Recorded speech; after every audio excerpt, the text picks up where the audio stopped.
हम देखेंगे इस एप्पल स्लाइसिंग फैक्ट्री को अंदर से और पता लगाएंगे कि एक कंपनी साल भर में 50 टन काजू की पैकिंग कैसे कर लेती है। हम देखेंगे मेगा स्लाइसर। मगर सबसे पहले रेनबो ट्राउट, ताजे पानी की एक रंग बिरंगी मछली।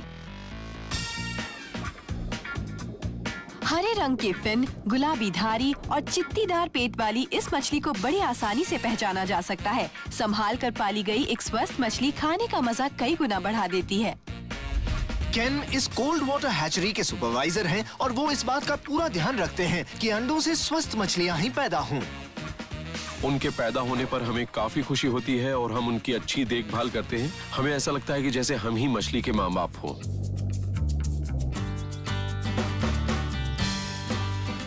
कोल्ड वाटर फिशरीज की हैचरी में हर साल मछलियों के 10 लाख से ज्यादा अंडे आते हैं। हम यहाँ वॉशिंगटन राज्य से साल में 3 बार मछलियों के अंडे मंगवाते हैं। वो अंडे यहाँ 4 डिग्री के तापमान पर लाए जाते हैं। यहाँ लाते वक्त उन्हें ठंडा रखा जाता है ताकि रास्ते में ही अंडों से बच्चे बाहर न आ जाएं। फिर यहाँ मीठे पानी में उन्हें धीरे धीरे गर्म किया जाता है ताकि वो अपना जीवन चक्र शुरू कर सकें। एक मादा ट्राउट मछली कुछ ही दिनों में करीब 1000 अंडे दे देती है। 98% अंडों से बच्चे निकल आते हैं। जिनसे बच्चे नहीं निकलते उन्हें कैन निकाल देते हैं। जब कैन देखते हैं कि उनकी आंखें बन रही हैं, तब वो समझ जाते हैं कि 2 हफ्तों में वो अंडे से बाहर आ जाएंगे। उनके पेट से जर्दी की एक थैली जुड़ी होती है जिससे बच्चों को जिंदगी के शुरुआती दिनों में पौष्टिक तत्व मिलते हैं। मछली के छोटे बच्चों को फ्राई कहते हैं। अभी उस इमारत के अंदर करीब 2,90,000 सैक फ्राई हैं। हर ट्रे में करीब 6000 छोटे फ्राई रखे हैं। जब उन जर्दी के थैलियों को सोखकर बच्चे करीब 2 इंच लंबे हो जाते हैं, तब उन्हें फिंगरलिंग्स कहा जाता है। इसके बाद केन उन्हें मछलियों के चारे के दाने खिलाने लगते हैं। तब उन्हें बढ़ने के लिए ज्यादा जगह की जरूरत भी पड़ती है। हर टैंक में करीब 20,000 फिंगरलिंग आ जाते हैं। 8 महीने बाद वो बड़े होने लगते हैं। इसके बाद ट्राउट मछलियों को खुले पानी में डाल दिया जाता है।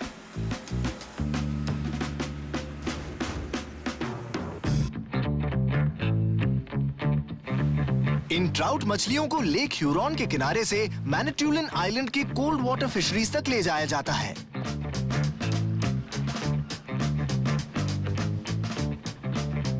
हमने यहाँ एक काफी बड़ा एक्वाकल्चर बना रखा है। ये ओपन नेट पैन्स हैं जहाँ मछलियाँ पूरी आजादी से जब तक यहाँ पाली जाती हैं तब तक घूमती रहती हैं। थॉमस इन मछलियों को दिन भर मछलियों के चारे के दाने खिलाते रहते हैं।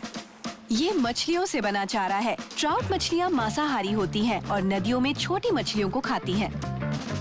नदियों में तो मछलियाँ 5 किलो तक की हो जाती हैं। अगर कोई इतनी बड़ी मछली पकड़ ले तो उस मछली को ट्रॉफी फिश कहा जाता है।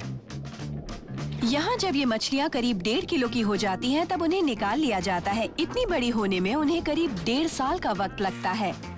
अगर साल अच्छा रहा तो साल भर में यहाँ से इतनी बड़ी करीब 90,000 टन मछलियाँ हासिल कर ली जाती हैं। मतलब हर साल करीब 6 लाख मछलियाँ। हम इन्हें यहाँ पर डिप नेट डालकर हाथों से पकड़ते हैं। मछली पकड़ने का ये तरीका बहुत अच्छा होता है।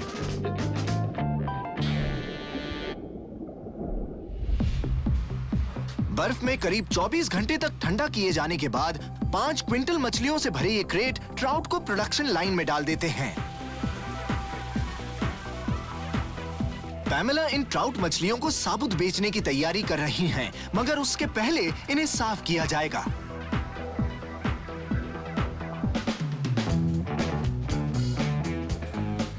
हमारा एक प्रोडक्ट है लार्ज ड्रेस ट्राउट जो 1.5 से 2.5 किलो का होता है। हम मछलियों को हाथों से साफ करते हैं। उसके बाद उन्हें पानी में धोया जाता है। कोल्ड वाटर फिशरीज हफ्ते भर में करीब 25 टन ट्राउट मछलियाँ तैयार कर लेती है। साल में करीब 15,000 टन। वजन करने के बाद ये मछलियाँ पैकिंग के लिए तैयार होती हैं। 25 किलो मछली को डब्बे में डालने के बाद बर्फ से ढक दिया जाता है।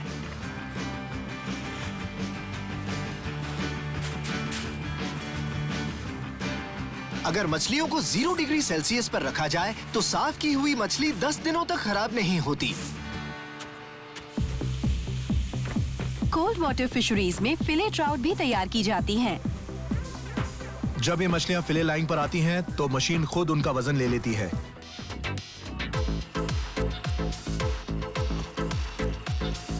फिले मशीन मछली को बीच से काटकर उसका रैक निकाल देती है जो मछली की रीढ़ होती है। साथ ही ये मछली की पसलियों वाले कांटे भी निकाल देती है। इसके बाद ट्रिम लाइन पर लोग हाथों से छूकर देखते हैं कि कोई कांटा रह तो नहीं गया। यहीं पर पेट की चर्बी भी हटा दी जाती है। यहाँ वक्त बड़ा अहम होता है, इसलिए तो कटी और पैक की हुई मछलियाँ मिनटों में तैयार हो जाती हैं।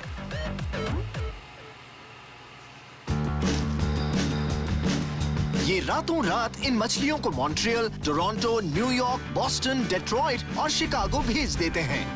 अगर घर लाने पर मछली में बदबू ना हो तो वो ताज़ा मानी जाती है, लेकिन अगर उसमें बदबू हो तो समझ लीजिए कि वो सही नहीं है। मगर एलन की ये राय याद रखिए। हम इसे फिंगर टिप टेस्ट कहते हैं। आप अपनी उंगलियों से एक फिले को दबाइए। अगर निशान ज्यादा गायब हो जाते हैं तो मतलब है कि वो ताज़ा फिले है। अब आप इसे जैसे चाहें वैसे पकाएं और ट्राउट मछली का भरपूर मजा लें। कोल्ड वाटर हैचरी की ये मजेदार मछलियाँ यकीनन आपकी जबान पर चढ़ जाएंगी।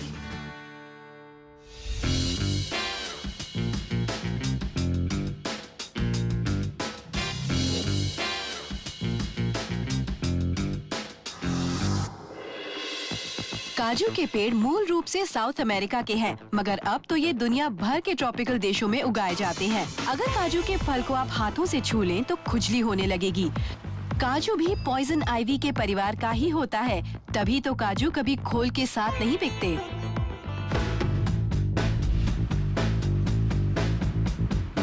खोल उतारे काजू प्लांटर्स फैक्ट्री में आते हैं और ये करीब 900 किलो की खेप में आते हैं।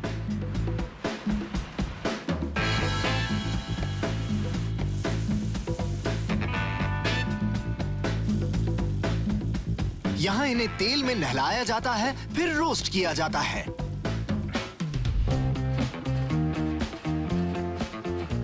ये विशाल रोस्टर 3 मीटर चौड़े और 20 मीटर लंबे हैं। हमारे पास जो रोस्टर हैं वो 1 घंटे में करीब 7.5 टन काजू भून देते हैं। हमारे पास जो आला दर्जे की ऑयल रोस्टिंग टेक्नोलॉजी है उसकी बदौलत हम लोगों को बेहतरीन किस्म के काजू दे पाते हैं। हम इस बात का पूरा ध्यान रखते हैं कि हमारे काजू सुनहरे रंग के भुने काजू हों। काजू को भूनकर उसका थोड़ा कुदरती तेल निकाल लिया जाता है, इससे उसका स्वाद बेहतर हो जाता है। इसके बाद समुद्री नमक डाला जाता है जो इन काजुओं पर लिपट जाता है।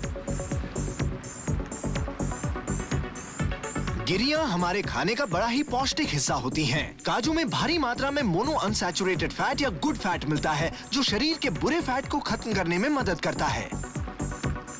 अब आप समझे कि हम खुद को रोक क्यों नहीं पाते। फैट मॉलिक्यूल्स हमारी जबान पर ज्यादा देर तक रहते हैं, जिससे हमें उनका स्वाद भी देर तक मिलता है। जब ये काजू इस लगातार चलने वाली बेल्ट पर आते हैं तब वो घूमते और वाइब्रेट करते हैं, जिससे उनके ऊपर अच्छी तरह से नमक लग जाता है।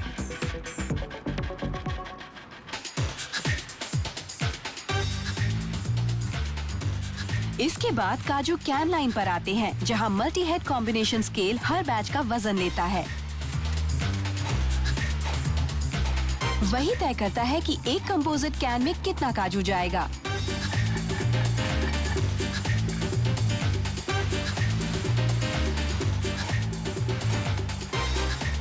ये मशीन 5 सेकंड में 12 कैन भर देती है। यहाँ हर साल 5 करोड़ किलो काजू की पैकिंग की जाती है।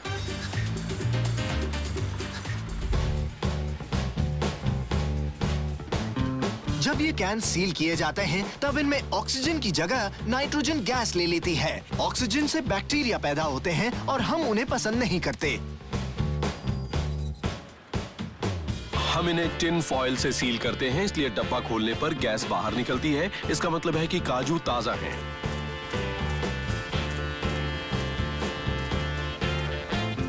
इन डब्बों पर लेबल लगाने वाली लेबलर भी कमाल की मशीन है। वो लेबल पर बहुत थोड़ा सा ग्लू लगाती है और लेबल को लपेटकर चिपका देती है। इस तरह से हमारा लेबल भी हर बार बिल्कुल सही तरीके से चिपकता है। इसमें ग्लू भी कम लगता है। जब ये सिलसिला आगे बढ़ता है तब डब्बे पर कोड और दूसरे ब्यौरों के साथ बेस्ट बिफोर की तारीख डाली जाती है।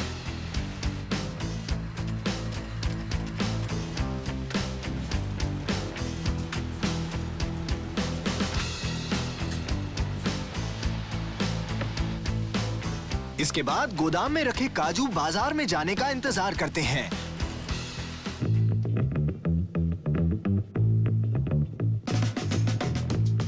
अब आप चाहें तो घूमते फिरते हुए काजू खाएं या अपनी पसंद के व्यंजनों में।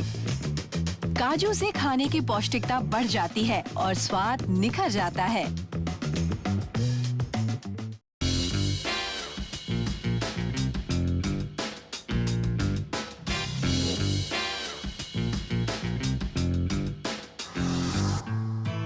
करारे और मजेदार सेब कुछ तो पेड़ से तोड़कर खाने लायक होते हैं और कुछ बेकिंग के लिए ज्यादा बेहतर होते हैं। अगर आप ढेर सारे एप्पल पाई या एप्पल पेस्ट्रीज बना रहे हो तो उन्हें छीलना, काटना और बीज निकालना एक बड़ी मुसीबत बन जाता है। ऐसे में काम आती है वेज फ्रेश, जो मेहनत भरा काम करके तैयार सेब पूरे कनाडा में भेजती है, ताकि आपको सिर्फ इसकी रेसिपी सोचनी पड़े। इन्हें मालूम है कि बेकिंग के लिए सबसे अच्छे सेब होते हैं नॉर्दर्न स्पाई। स्पाइस सेब बड़े ही मीठे होते हैं। कई सेब बेक किए जाने के बाद बिखर जाते हैं, मगर नॉर्दर्न स्पाई काटने या घिसने के बाद भी नहीं बिखरते।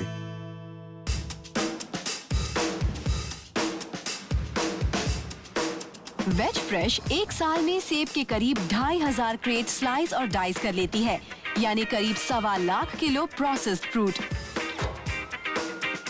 करीब 5 क्विंटल सेब से भरे इस क्रेट को पहले पानी में डाला जाता है। ऐसा करने की सबसे बड़ी वजह यह है कि सेब खराब ना हो।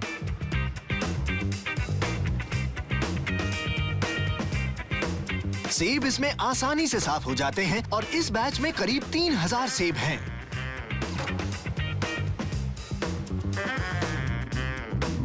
सेब पानी में तैरते हैं और सतह पर वापस आ जाते हैं क्योंकि उनमें 25% हवा होती है। एक मशीन हल्की हल्की लहरें बहाती है जो सेबों को कन्वेयर पर ले जाती है। इसके बाद सेबों को पीलिंग मशीन की टंकियों में डाला जाता है, जहां सेब सिंगुलेट हो जाते हैं। मतलब ये कि वो एक बार में एक सेब लेती है और उसे पीलिंग मैकेनिज्म में डालती है। इस तरह से सेबों को सही दिशा मिलती है और वो ऊपर वाले हिस्से की ओर से अंदर जाते हैं। इस तरह से मशीन को उसे पकड़ने में भी आसानी होती है।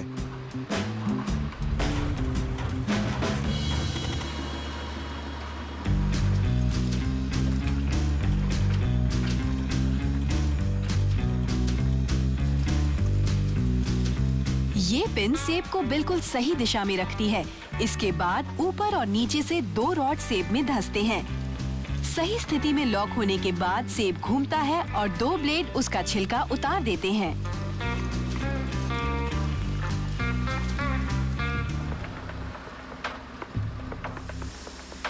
ये मशीन 1 मिनट में 120 सेब छील लेती है। टुकड़ों में काटे जाने से ठीक पहले एक छोटा सा मैकेनिज्म अंदर जाता है और उसका चाकू खुल जाता है। वो सेब के बीजों वाला हिस्सा काट कर बाहर निकाल लेता है। हमारे यहाँ रोज करीब 17 टन कचरा निकलता है, जिसे हम मवेशी पालने वालों के पास चारे के तौर पर भेज देते हैं।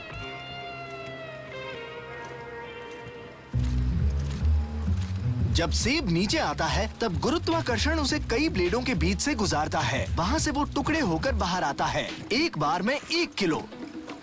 इतने सेबों से एक साल में रेगुलर साइज के 10 लाख एप्पल पाइज को भरा जा सकता है।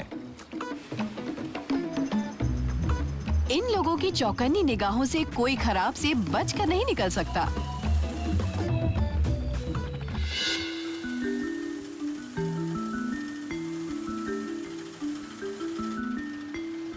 हम कच्चा माल लाने में भी अपनी तरफ से पूरी सावधानी बरतते हैं, मगर कुदरत पर किसका जोर चलता है।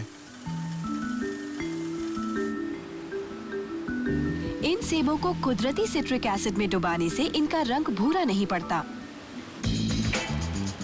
जब ये परफोरेटेड कन्वेयर पर वाइब्रेट करते हुए आगे जाते हैं, तब ये हिलने से सूख जाते हैं। ये अब कमर्शियल बेकर्स के पास जा सकते हैं और इन्हें ग्राहक की मांग के हिसाब से थैलियों में पैक कर दिया जाता है। आप इनका इस्तेमाल चाहे जैसे करें, ये नॉर्दर्न स्पाइस सेबों के टुकड़े ताजे हैं और विटामिनों से भरे हैं। अगर एक सेब खाने से डॉक्टर की जरूरत नहीं पड़ती, तब तो हम शायद पूरा अस्पताल ही बंद करवा दें। अब ये सेब बेक होने के लिए तैयार हैं।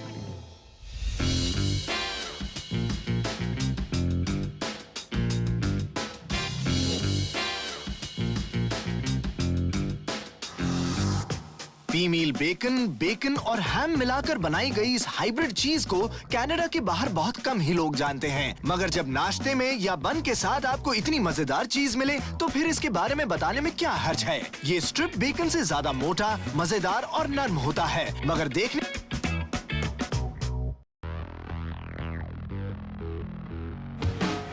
हालांकि इसका नाम पी मील बेकन है, मगर इसे कॉर्न मील से बनाया जाता है। तो आप कह सकते हैं कि ये कॉर्न मील में लिपटा हुआ क्योर्ड गोश्त है। आप इसे चाहे जो कहें, पर पी मील नाम इसे मिल चुका है और TMF लिमिटेड को अपने बेकन की अच्छी पहचान है। ये इनके रोज के 25 मीट प्रोडक्ट्स में से एक है। हमने ये व्यवसाय 1978 में शुरू किया था और हमने आज बेकन को घर घर में पहुंचा दिया है। हम हर महीने 5 लाख किलो पी मील बेकन बनाते हैं। मतलब 1 घंटे में 35,000 स्लाइसेस। इतना तो किसी लिहाज से कम नहीं है। 5.5 लाख किलो गोश्त TMF की 5 प्रोडक्शन लाइनों से गुजरता है, मतलब 14 ट्रैक्टर ट्रेलर के वजन के बराबर। पी मील बेकन की शुरुआत होती है पहले से कटे लॉइन मीट से। लॉइन कहते हैं पसलियों पर चढ़े गोश्त को। हम अच्छी चीज का इस्तेमाल नहीं करेंगे तो उत्पाद भी घटिया होगा। हम बेहतरीन गोश्त ही खरीदते हैं। हमारी पूरी कोशिश होती है कि हम ज्यादा से ज्यादा कनाडा के ही उत्पाद खरीदें, मगर कई बार हमारे लिए ऐसा कर पाना थोड़ा मुश्किल हो जाता है। TMF ताजा लॉइन मीट खरीदती है और फैक्ट्री में हर हफ्ते इसकी 2 खेप आती है, कुल मिलाकर 50 टन। इन टंकियों में TMF के गुप्त मसालों वाले खारे पानी का घोल भरा है। इससे गोश्त को स्वाद मिलता है और वो सुरक्षित रहता है। इस खारे पानी के घोल को आधे घंटे तक मिलाया जाता है ताकि सारे मसाले अच्छी तरह से घुल जाएं। जब वो तैयार हो जाता है तब वाल्व खोल दिए जाते हैं और ये घोल इंजेक्टर नाम की मशीन से बहने लगता है।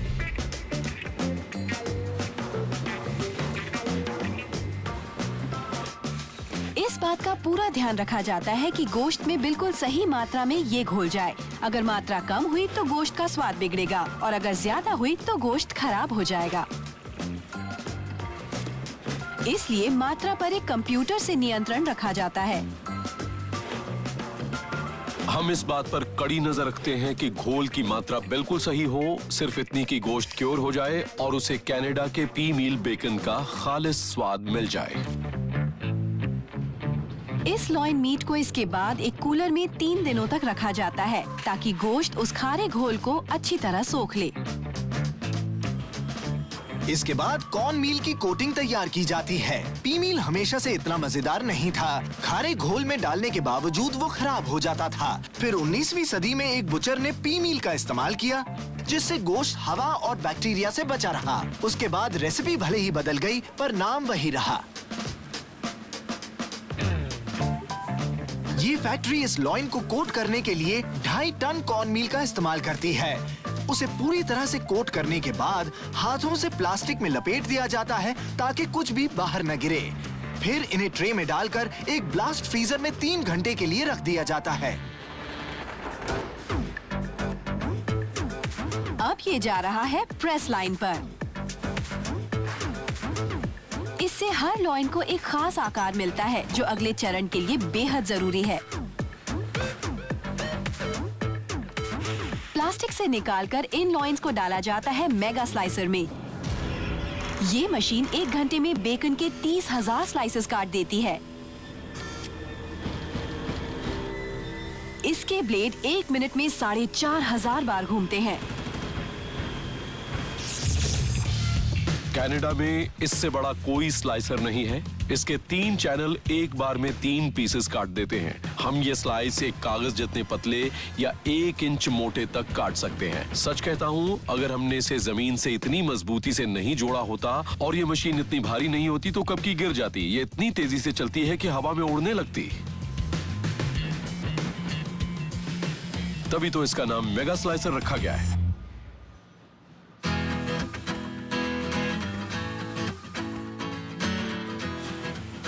इन स्लाइस्ड पी मील को इसके बाद पैक किया जाता है और ये काम भी काफी मजेदार है। एक चरण में चलने वाला ये वैक्यूम पंप बड़ी बारीकी से बेकन को पैक कर देता है। ये इसमें दोबारा सील करने वाला जिपर भी लगा देता है ताकि जब आप घर में इस पैकेट का इस्तेमाल करें तो अंदर रखा बेकन ताज़ा बना रहे। इसके 3 सिलेंडर पैकेट पर तारीख और समय छाप देते हैं। इनका सफर तब खत्म होता है जब ये एक कन्वेयर के जरिए बॉक्सिंग स्टेशन में आते हैं। पी मील बेकन, कॉर्न मील बेकन या कनेडियन बेकन, आप इसे जो चाहे वो कहें, मगर नाश्ते की प्लेट में ये मिल जाए तो नाश्ते का मजा कई गुना बढ़ जाता है।